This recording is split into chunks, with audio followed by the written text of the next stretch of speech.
Kefano. Amanino Kefano. Jadi kalau Amanino berarti itu dengan bahasa Dra. Kalau Kefano berarti dengan bahasa Emem. Jadi ada dua suku besar, dari saya juga harus menyapa dengan dua suku itu. Pada kesempatan ini saya tidak berkhotbah, tetapi saya mau menceritakan tentang sejarah perjalanan saya. Pasti orang bertanya-tanya mengapa saya memilih moto yang sederhana juga ya. Sederhana saja, tidak perlu yang panjang-panjang.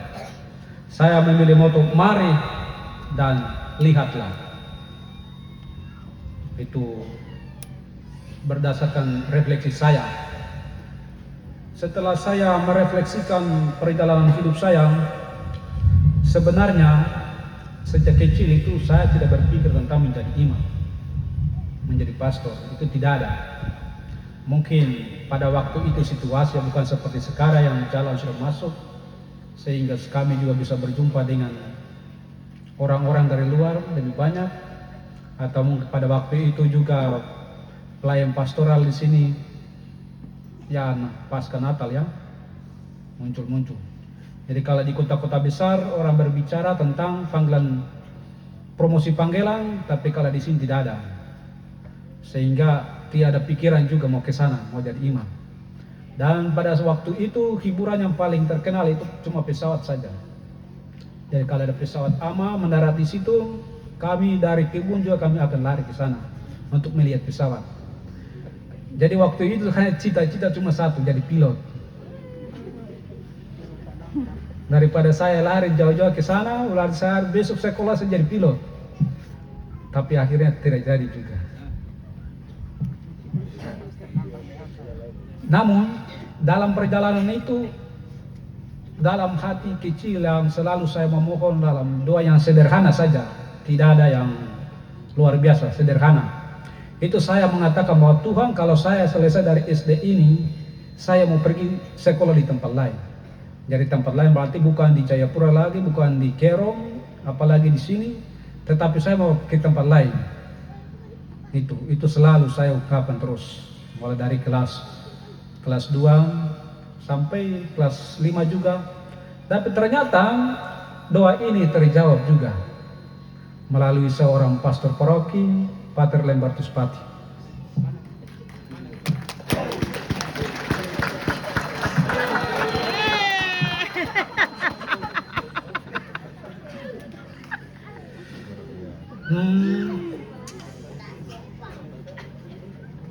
Saya juga heran waktu itu, karena saya orangnya pemalu, bukan seperti sekarang berani.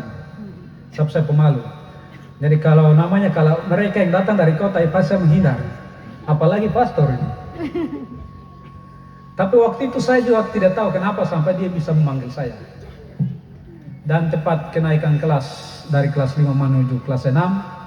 Pada waktu itu saya mengajak saya punya teman, namanya Alo. Jadi kami dia sudah rencana untuk sekolah. Kami tahu sadar bahwa kami dua orang tua ini tidak semampu juga. Maka kami coba ajak pergi dulang emas di Muara. Muara ya di Kaliumdas itu. Kalau bapak bisa ke sana bisa lihat itu, pasti situ sudah. Jadi waktu itu tete kepala suku sekalian kepala kampung Favenimbu, kebetulan dia juga bikin rumah di situ. Itu saya punya tete ya, sungguh itu. Jadi sama-sama dengan tete mendamping kami dulang emas, dan tidak tahu itu waktu itu saya juga tidak mengerti juga. Pater memanggil saya punya bapak, dan setelah berbincang-bincang entah apa yang mereka bicarakan, kembali sampai di sana pada malam hari dia mulai menanya saya, itu Pater memanggil kau. Jadi setelah ini nanti pergi tinggal di pastoran. Di pastoran ada aku punya teman namanya Elson. Nah tinggal dengan dia. Kemudian bapak dan mama ini, saya punya mama kandung sudah meninggal, tapi saya punya bapak masih beristri satu lagi, namanya Mama Marlin Krim. Jadi pada malam hari mereka bertanya bagaimana kalau tinggal di pastoral itu makan nasi, makan sepermi, mereka bori-bori saya. Tapi saya tidak itu tertarik dengan barang-barang itu. Saya takut saja dengan pater ini orang asing lagi. Pasti doa juga kuat.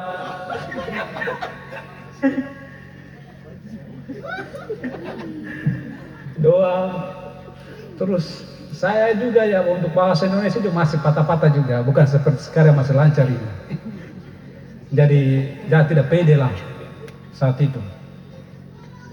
Tapi pertanyaan ketiga, sama pertanyaan sama, bagaimana mau pergi tinggal di pastoran kau? Saya pikir-pikir, ini mungkin jalan ke apa ya?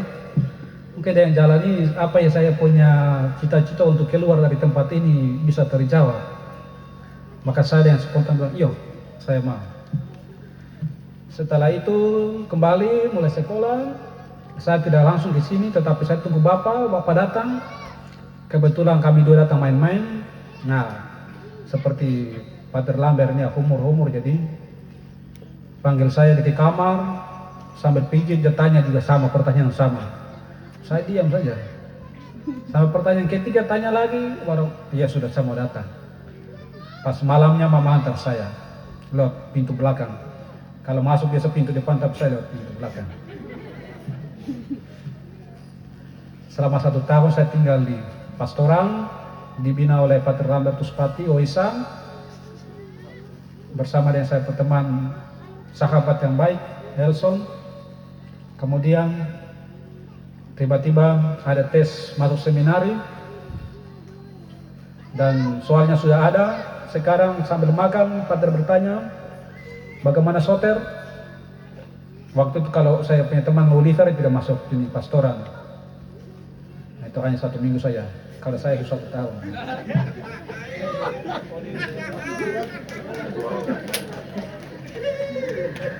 Baru kami makan, baru Pater tanya kami. Saya bilang, saya mau. Bukan karena seminari, tapi Sorong. Karena saya lihat di peta Papua itu kalau Sorong itu paling ujung. Berarti kalau saya ke sana berarti saya punya cita-cita, harapan pasti akan terpenuhi. Itu jauh dari kampung halaman, Kerong, dan Jayapura. Nah, ternyata saya akan kirim ke seminari Sorong. Saya bilang, iya saya mau kalau ke Sorong. Langsung saya bilang, saya mau. Dari sini kami turun. Waktu itu kami 3 orang. Kami bertiga turun sampai di Biara Kasih Siakung, Biara Oisa. Dan dari situ juga harus jalan dengan orang asing juga, yang belum pernah saya kenal. Namanya tuh Bruder Wimpi. Bruder Wimpi. Jadi saya tanya Pater Yoko, waktu Pater Yoko jadi tugas di sini, jadi baru Pater antar kami kan. Ambil tidak adik, kakak sampai di sini saja. Aduh, saya sudah pikiran kaca. Tapi Pater Yoko bilang, tidak apa-apa, itu juga itu kami punya saudara, kau punya kakak, jadi jalan.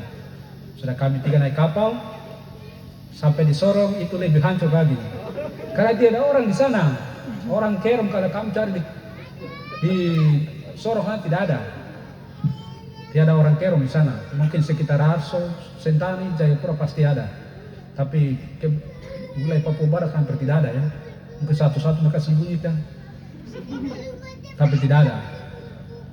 Jadi saya sampai di seminari juga agak tidak betah. Tetapi syukur suasana di sana sangat membantu saya untuk tinggal. Yang pertama, setelah mereka mendapatkan saya, OSA ini tidak begitu saja tapi mendampingi. Jadi setiap kali liburan ada kesusahan, ada biara dekat, jadi saya pergi ke sana libur, dan itu menguatkan saya. Dan disitulah saya mulai melihat, saya mulai datang melihat, pelajari pelan-pelan. Oh ternyata begini ya, kalau orang mau jadi pastor ini. Tapi itu pun tidak tergerak hati juga. Saya hanya memutuskan saya datang ke sini untuk belajar, menimba ilmu. Nah setelah itu besoknya mau jadi apa itu akan menentukan. Tepat kelas 3 dan itu yang harus kami menentukan. Dari seorang seminaris harus menentukan pilihan di situ. Apakah mau lanjut seminari tinggi atau kuliah di tempat lain. Duduk pikir-pikir, mulai menoleh ke belakang. Panggilan dari Pater Lambert ini, ikutlah aku. Ini pasti dia yang memanggil saya, ini pasti Tuhan yang memanggil saya ini. Itu saya bilang, ini Tuhan memanggil saya. Jadi saya harus itu. Saya harus lurus sudah, tidak usah bengkok-bengkok lagi. Saya buat lamaran. Waktu itu Pater Prior, Pater Lambert, Bernard baru kuisa apa ini. Begitu saya kasih masuk ke lamaran dan Pater langsung kirim surat balik, ya kamu diterima. Wah, itu saya semangat sekali. Saya bangga waktu itu. Dan setelah itu saya pulang, saya kasih ke Bapak, Pak bagaimana ini saya mau lanjut ini. Dia bilang, lanjut saja. Itu kau punya mau jadi lanjut. Kami tidak melarang engkau. Jadi kemudian dia memberikan motivasi lagi, dia bilang kalau mau jadi frater, pastor itu bukan hanya jadi imam saja. Jadi coba dulu. Oke, saya jalan. Bapak saya mulai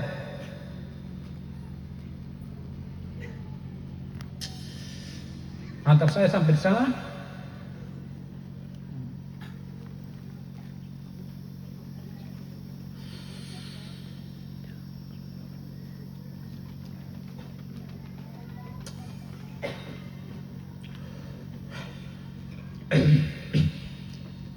Pulang itu langsung meninggal.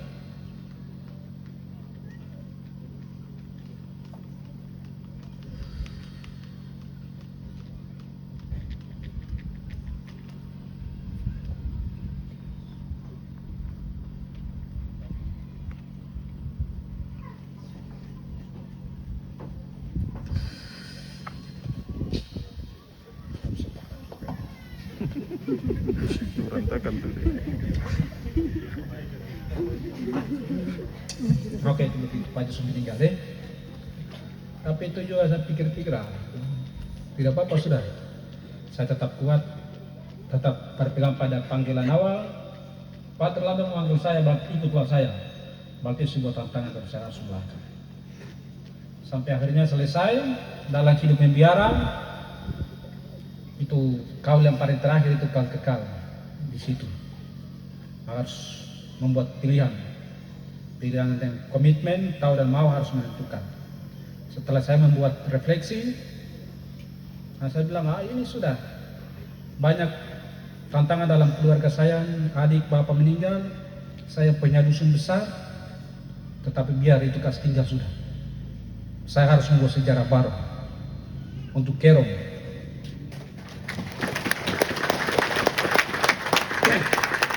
Komitmen itu yang membuat saya langsung buat dan saya langsung kirim ke vikariat pemimpin ordo saya dan akhirnya saya menerima kaul kekal.